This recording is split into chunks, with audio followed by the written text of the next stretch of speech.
Road to Success is brought to you by Equity Bank. Equity Bank.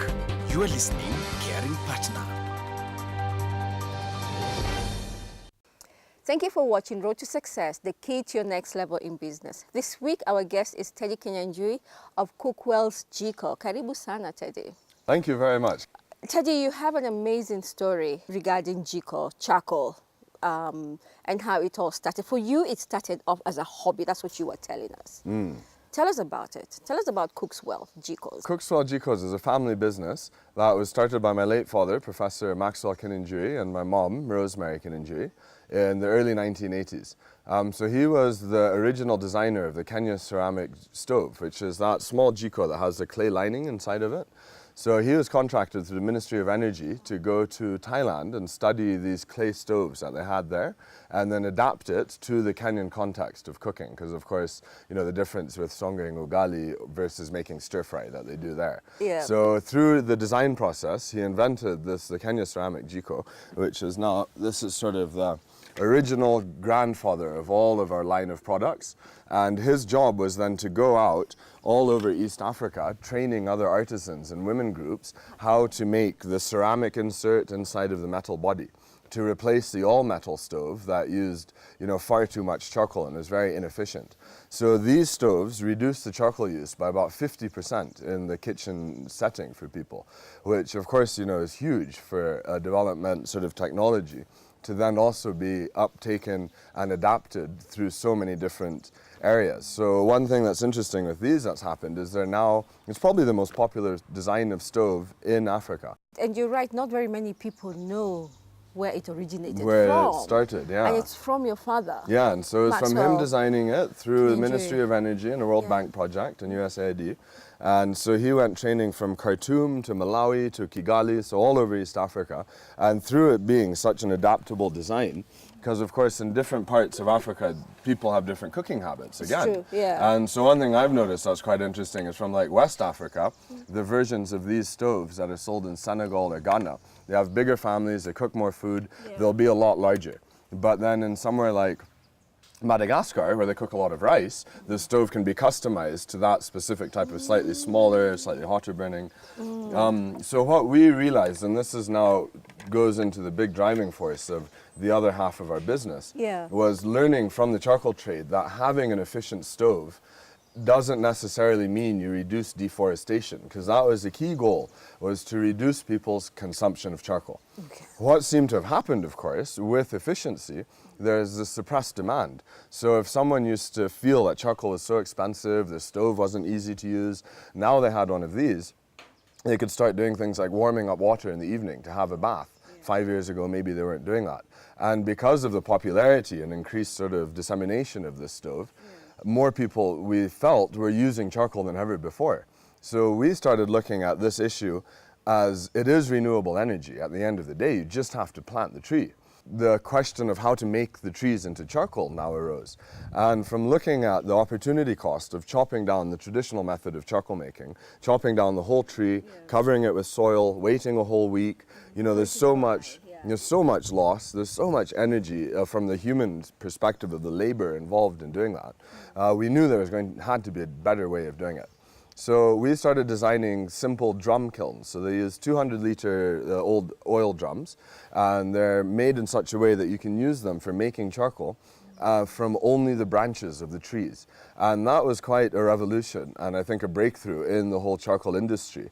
Instead of the traditional chopping trees down at the bottom, you can now only just from the prunings, prune off all the small little branches, and that makes the type of charcoal that fits into the stove a lot better than a big piece that you have to break anyway.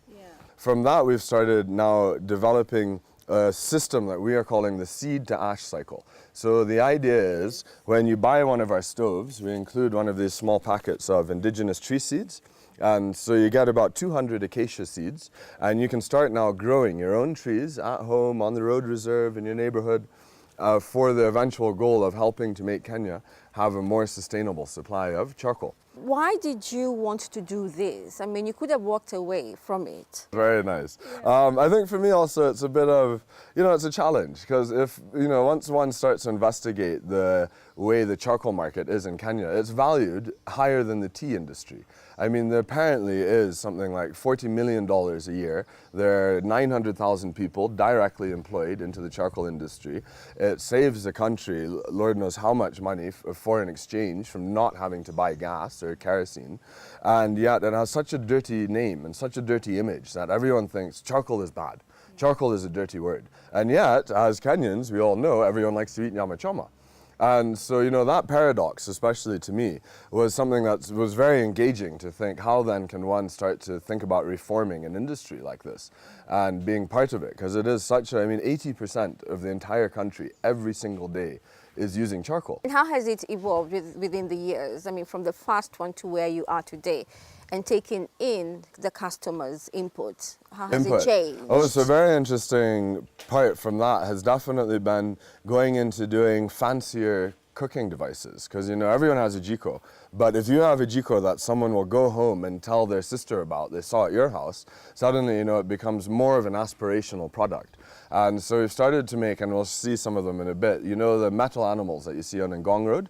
So we've started converting those into barbecues. And so we have a giraffe where the neck is the chimney and the smoke comes out of its ears. And so all sorts of things like this that are actually, especially for business, is really engaging. Kinyanjui, a lot of us would love to buy this, your Jikos. Fantastic, especially from a baker.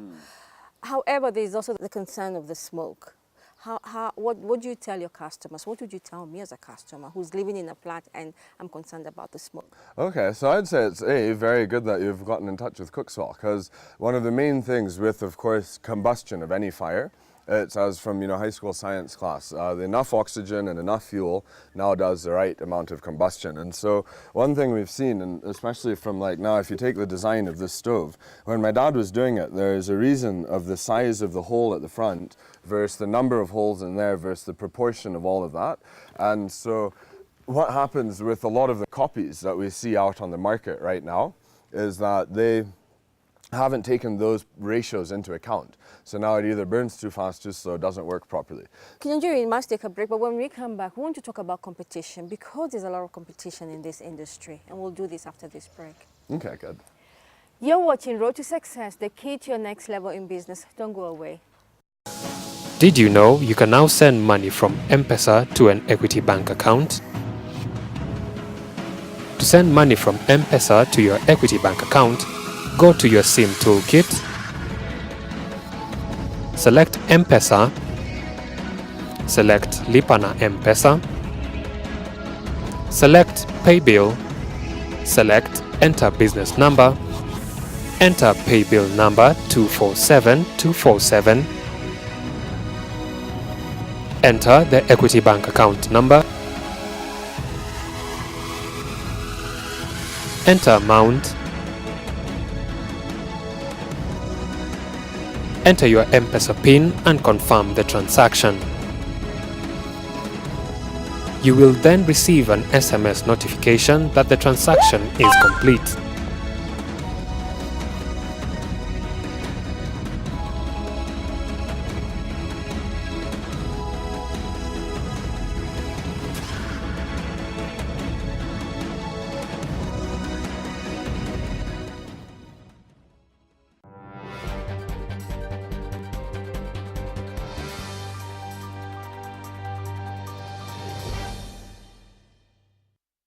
Welcome back. You're watching Road to Success, the key to your next level in business. This week, our guest is Teddy Kinyanjui of Cookswell, Jikos. By the way, why do you call your company Cookswell? What does it mean? So Cookswell Jikos was sort of just especially in remembrance to my dad who started everything. His name was Maxwell Kinyanjui, and so Cookswell. And then for a name for a barbecue company, it works very well because, I mean, the Jiko cooks well. Yeah. Earlier on, you talked about a good Jiko, that we should know what is a good Jiko. What makes a good Jiko? So it's one of those things that, especially, they call cooking an art, not a science. So one thing we found with that is that one thing, we'd advise someone, if you're a customer on the market for a good Jiko, really say, what are your needs? How much are you cooking? How many people do you cook for? Is cost a big limitation, or do you have a lot of excess, energy for doing it? So then once you've made that decision, I'd say really it's to look into what fits into your kitchen system. Right now, our company, we make 26 different types of Jikos. And everything from ovens to barbecues to smokers to small little to double. So I mean, it's one of those things that we can also be custom made. The thing I would say actually is probably more important in the Kenyan market right now is what not to look for in a Jiko. And one thing is galvanized mobati. And you can tell by looking at the type of mobati.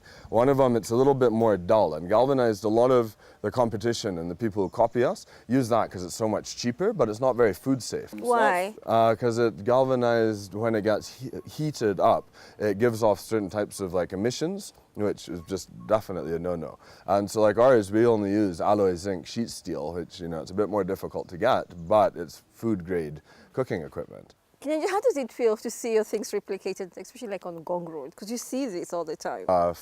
Imitation is the best form of flattery. You know, it really is, actually. And for me, it's become now something more and more that I've been in the industry, that we have sort of decided unless something actually gets replicated and copied within about a year or 2 years, it's probably a bad design. And it's a very interesting thing because in the given context of the Kenyan Juakali market especially, it's so aggressive and people are so quick on your heels. It's good for us, I think, to keep our innovation engines going and chugging along as fast as possible, staying ahead of the competition. And, you know, for me, at the greater, not to sound too socialist, but for the greater good of these things, a lot of these Jikos are the basic principle of this product to save people energy. You know, if other people copy and other people say, in the long run, it's going to be better for my life and my family's life and my country's life. So it's not something I'm overly concerned about. We have confidence in our designs. We have confidence in our level of branding and our customer loyalty. And I think that is something that can't really be overstated in a market like this, where there is so much replication and people copying. And who do you target with the Jikos? Right now, our main focus actually has shifted from domestic users to a lot more small, medium enterprises. And that's a driven feeling on, from a business perspective, doing B2B business, you have longer relationships, I feel like, with people. Yeah, and what I find interesting is, besides the charcoal, the Jikos that you do, you also tell us about, what is this? This is something very new that we've just started working on. So one half of Cookswell Jikos is that we have been very committed into looking into how do you do tree planting in dry areas to get charcoal. Because of course we just feel like it would be so irresponsible as a Jiko company to make Jikos and not promote growing trees. What if there's no more trees in 20 years? Big problems. So what we've been doing for the last 4 years, and we've partnered with a very nice safari company, Bunsen Travel. They're based out of Nairobi. And so they help us with the packaging and everything. So the idea of these is this packet of tree seeds, people can use these to start growing trees at home. So doing some more research into that, it turns out that most indigenous trees, especially acacia trees, most of their seeds are actually eaten by either insects or birds or little rats and stuff. So in order to protect that seed from being eaten, what we've done is it's called seed balls. So this is something I read about online. They usually do it with wildflowers and stuff, but we're trying it now with tree seeds. So it's charcoal dust, clay, a little bit of neem oil to stop things, and some other special ingredients inside of it to help it grow well. And the idea with this is that each one has a tree seed in it. Now you can throw that somewhere. Another thing that's also very interesting is the liquid that you get from the charcoal. The liquid smoke. The liquid smoke. Tell us about that and how that works. This stuff is called wood vinegar. And what wood vinegar is, it's the condensate of all of the smoke. So it's all the lignin, the cellulose, you know, all of these different chemicals that make up wood. As they are burned off at a different temperature, it's basically fractional distillation. So as they condense that smoke, you get all of that mix. It's about 250 different types of chemicals mixed into it. Now this stuff is incredible. So you can use it, and you'll sell. This is why it's called liquid smoke. When you smell it, it smells exactly like smoke.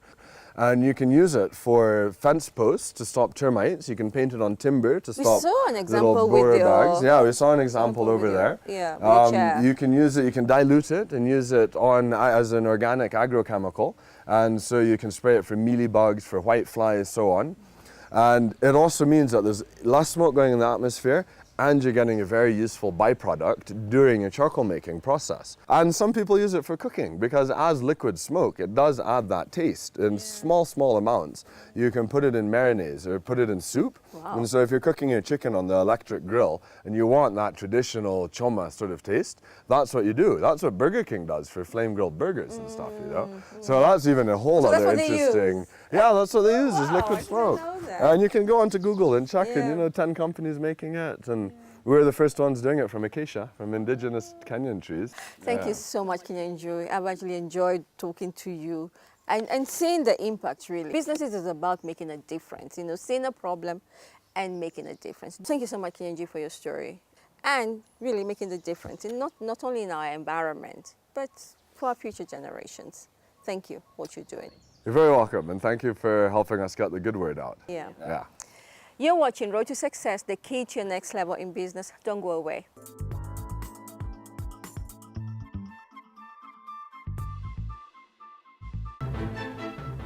Equity Bank Kenya has, with effect from 14th of September 2016, adjusted interest rates to 14.5% per annum.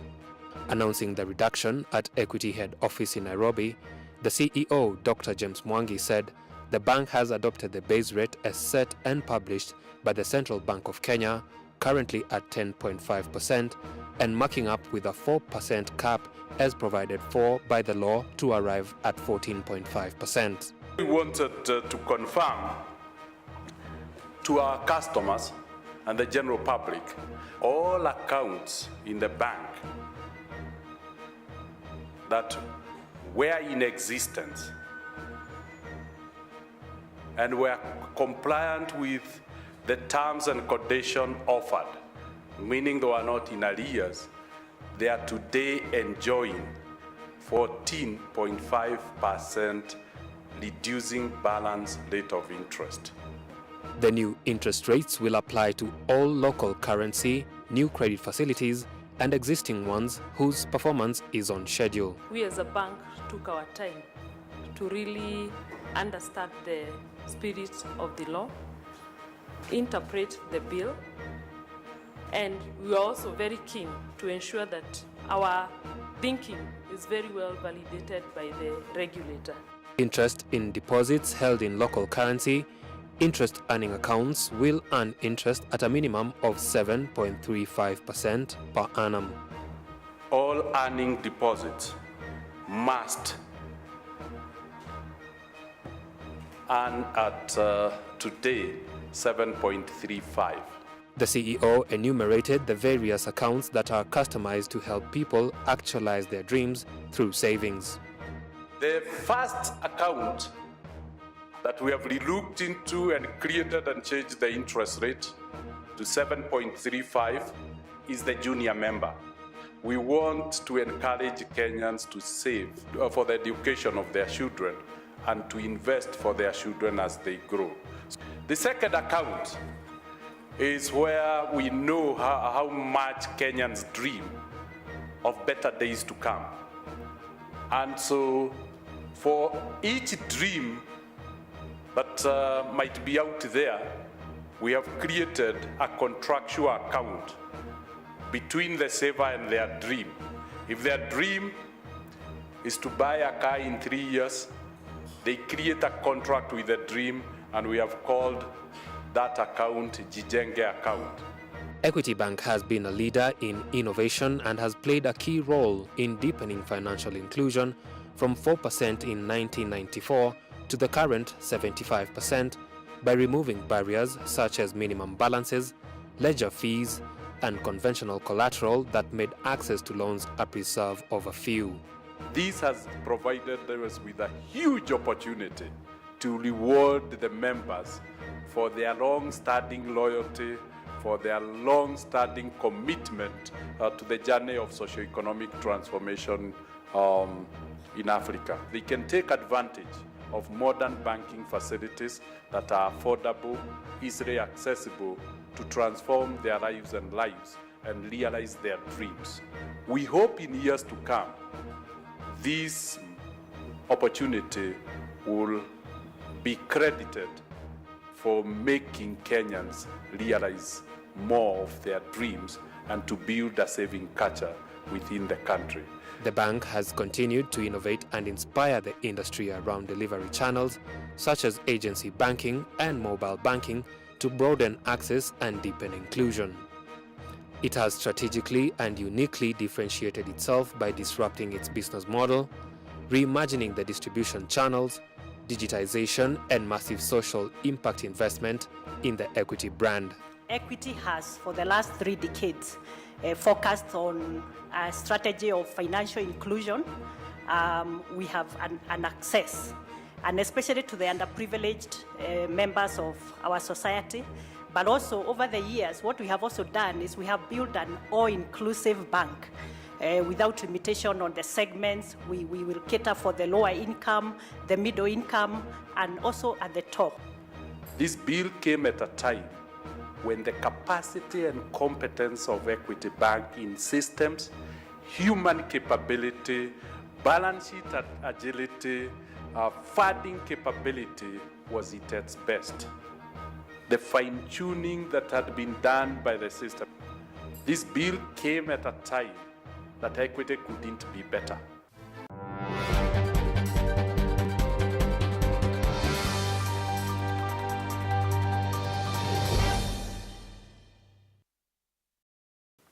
Welcome back. You're watching Road to Success, the key to your next level in business. This week, our expert is Charles Mukangi of Melky Solutions. Karibu sana, Charles. Thank you, Kathy.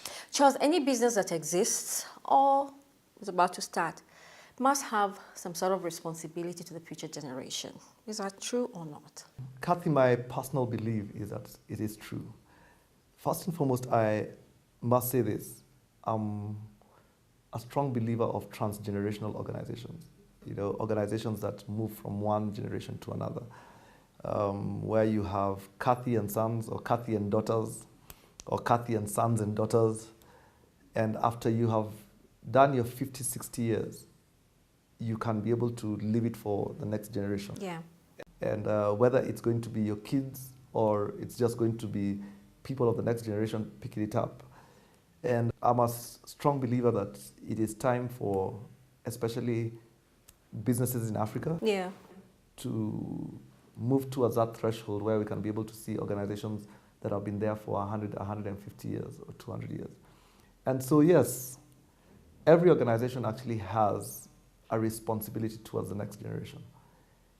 And in my view, perhaps it's in 2 ways. Okay.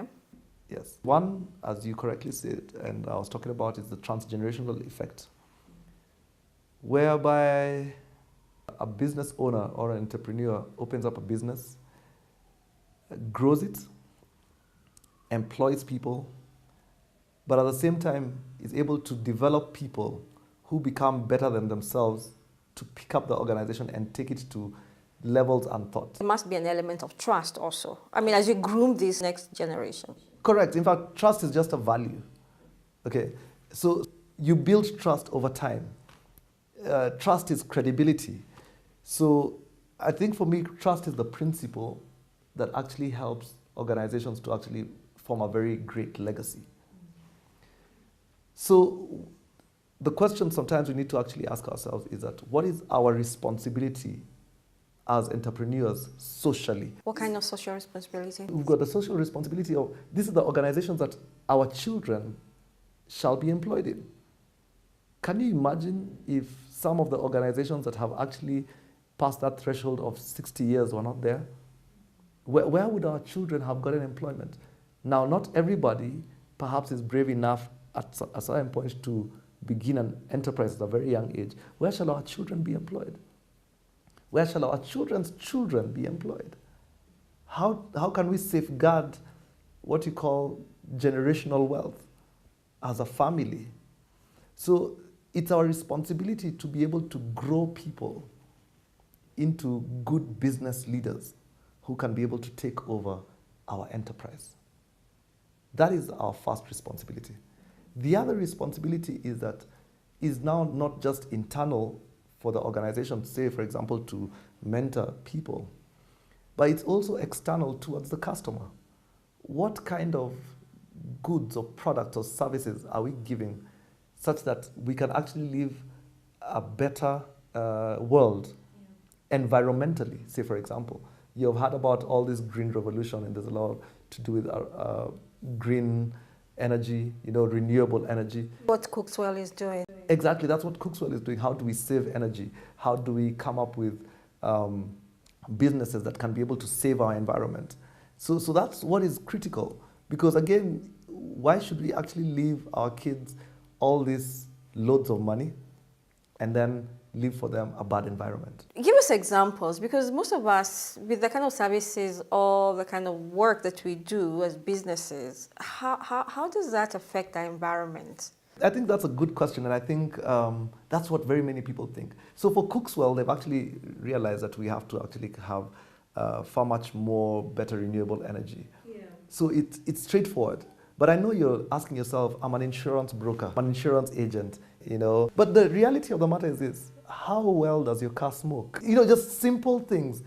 Do we have cars that actually release the agreed emissions rate, or don't we? So I'm a matatu owner. Do I service my vehicles well so that they do not emit too much carbon monoxide into the environment? So those are the little things Wangari Maathai used to really fight for.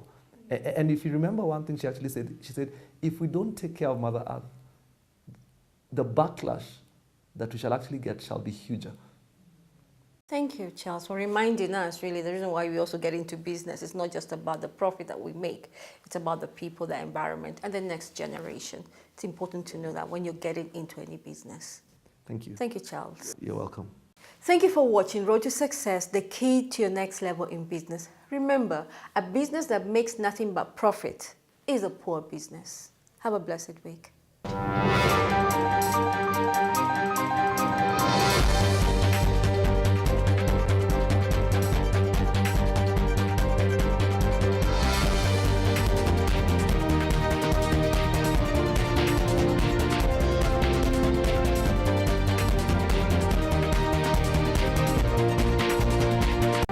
Road to Success is brought to you by Equity Bank.